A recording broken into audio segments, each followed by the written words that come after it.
ଯଥାର୍ଥରେ ଭାରତ ଜ୍ଞାନ ଏବଂ ରକ୍ତ ପରିଚାଳିତ ଜ୍ଞାନର ଏ ପରିଚାଳିତ ଦେଶକୁ ଭାରତ କୁହାଯାଏ।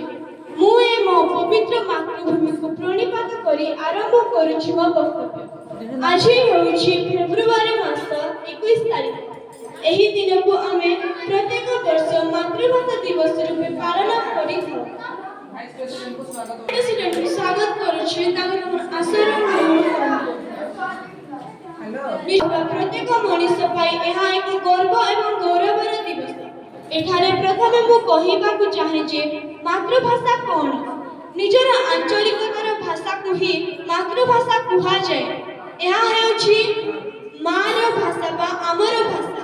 ଏକ ଶିଶୁ ତା ମାତୃଗର୍ଭରୁ ଆସିବା ପରେ ଯେଉଁ ଭାଷାରେ ତା ମା ତାକୁ ଗୀତ ଗାଇ ଖୁଆଇ ଦିଏ, ଯେଉଁ ଭାଷାରେ ମା ତାକୁ ଗେଲ କରେ, ଯେଉଁ ଭାଷାକୁ ତା ମା ତାକୁ ଶିଖାଏ, ଏହା ହିଁ ହେଉଛି ମାତୃଭାଷା।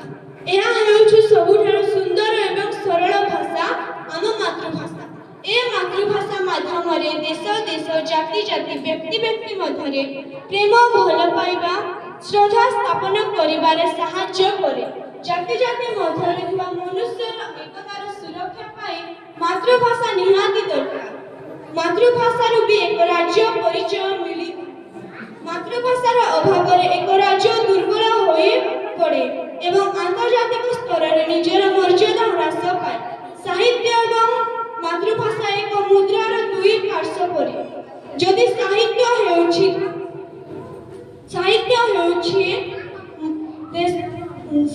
ହେଉଛି ମୁଦ୍ରାର ଗାର, ତେବେ ମାତୃଭାଷା ହେଉଛି ପଦ୍ମ। ତେବେ ସାହିତ୍ୟର ଉନ୍ନତି ପାଇଁ ମାତୃଭାଷାର ଉନ୍ନତି ନିହାତି ଦରକାର। ବୈଜ୍ଞାନିକ, ଅର୍ଥନୈତିକ ସବୁ କ୍ଷେତ୍ରରେ ମାତୃଭାଷାର ଭୂମିକା ଅନେକ। ତେଣୁ ଯଦି ମାତୃଭାଷା ଅଛି ତେବେ ଆମେ ଅଛୁ। ଏଥିପାଇଁ ତ ଯଥାର୍ଥରେ କୁହାଯାଇଛି ଯେ ମାତୃଭୂମି ମାତୃଭାଷା ଯା ହୃଦୟ ଜନ୍ମି ନାହିଁ, ତାକୁ ଯଦି ଜ୍ଞାନ ଗଣରେ ଗଣିବା ଅଜ୍ଞାନୀ ରହିବେ କାହିଁ। ଏହାର ଅର୍ଥ ହେଉଛି ମାତୃଭାଷା ହିଁ ଆମ ଜୀବନର ମୂଳ ଧାର। ଜଣେ ଯେତେ ଜ୍ଞାନୀ ହେଲେ ମଧ୍ୟ ତାକୁ ଯଦି ନିଜର ମାତୃଭାଷା ଜଣା ନାହିଁ, ତେବେ ତାଠାରୁ ବଡ଼ ଅଜ୍ଞାନ ଆଉ କିଏ ନାହିଁ। ଆଜିର ଛାତ୍ର ଭବିଷ୍ୟତର ନାଗରିକ।